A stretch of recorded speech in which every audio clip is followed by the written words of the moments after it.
So did you know this was going on? Now, this one's from 2019. There's another one from 2022. I'm not going to use it because they want me to pay for the subscription. I'm like, I can make my point without paying for it. But as the people are talking about the water shortage in Arizona, you know, one of the things that came back to mind was this, that Arizona was sending, as they deal with Saudi Arabia, and I think it wasn't the cows they were feeding that I first learned about this. It was, they were growing a vegetable over there. It was like squash or zucchini or something like that. But here we go.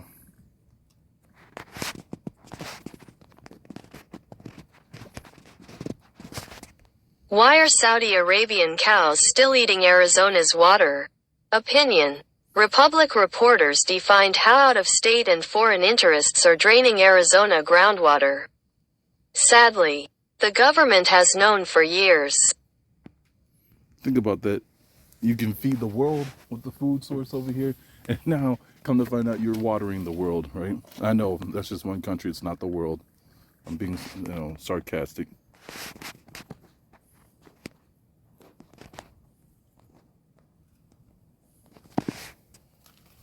Arizona is being drained dry by out-of-state and foreign interests, and our state government isn't doing anything to stop it. If you've read any of the superb series by Rob Odell and Ian James on the depletion of Arizona's groundwater, you're aware of the problem. As the reporters wrote, Arizona's groundwater levels are plummeting in many areas. The problem is especially severe in unregulated rural areas where there are no limits on pumping. The water levels in more than 2,000 wells have dropped more than 100 feet since they were first drilled. The number of newly constructed wells is accelerating. And wells are being drilled deeper and hitting water at lower levels.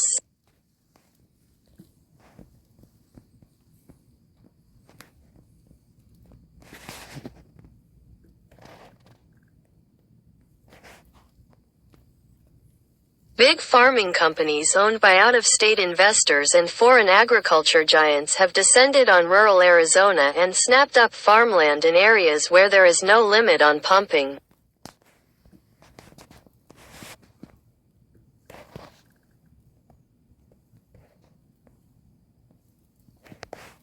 While this news may be new to you, it is not new to Arizona lawmakers. Nearly 4 years ago, in February 2016, I spoke with La Paz County Supervisor Holly Irwin. She'd already been sounding the alarm. Some months before I spoke with Irwin, the investigative radio program Reveal reported that a Saudi dairy company bought 15 square miles of land to grow water-intensive hay for export back to the Middle East for hungry cows to eat. Now, my question comes to mind. Why do that? You're right there off the coast of the Indian Ocean. You're telling me with all the money you make from selling oil that you cannot afford to build water purifiers of some sort to remove the salt from the ocean water and use that as a source to feed your country? This is more affordable.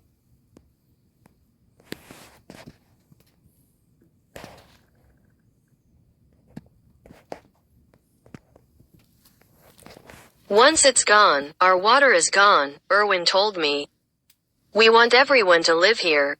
We want the farmers to do what they do because they're important to the local economy. We want the generations of families who have been here to continue to live here. But things have to change or that can't happen. Why are places like Saudi Arabia, the United Arab Emirates, perhaps even China, interested in Arizona farmland? First, they have essentially drained their desert aquifers and need to look elsewhere. Second, rural areas like La Paz County are perfect.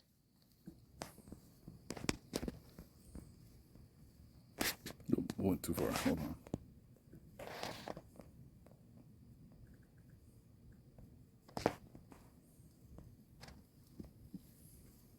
When the state created Arizona's groundwater law in the 1980s, it put limits on the amount of water that can be siphoned from the ground around major population areas like Phoenix and Tucson. But rural counties have no restrictions. Irwin told me in 2016, people are worried. Some already are having issues with their wells. I know the governor wants to put together a plan for dealing with the state's water issues. But we need help now.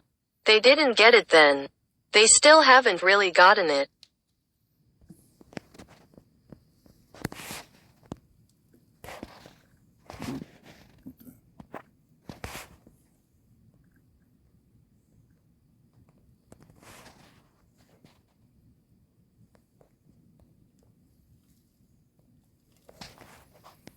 In their series, Odell and James tell the story of Rodney Hayes and his wife Nancy Blevins and how their well went dry in July as Nancy was doing dishes. And how they had to haul water. And how they live near a giant Saudi Arabian hay farm in Vicksburg. 4 years ago, Thomas Bushotsky, Governor Doug Ducey's choice to head Arizona Department of Water Resources, told a reporter, "People are concerned about the water embedded in crops, obviously. However, our viewpoint is that there is an economic value in growing of crops. Those folks have as much right as any other individual in the state of Arizona to grow their produce, grow their crops, sell them, export them." So I think you get the picture. I'm gonna leave this in the description box if you want to read more. But yeah, I just find that a bit odd that, you know, with all the money they have, being right there next to the ocean, you cannot design a large enough system to purify the salt out of the water, turn around, sell that salt, and also use with the water being purified, now use it for your farming. This is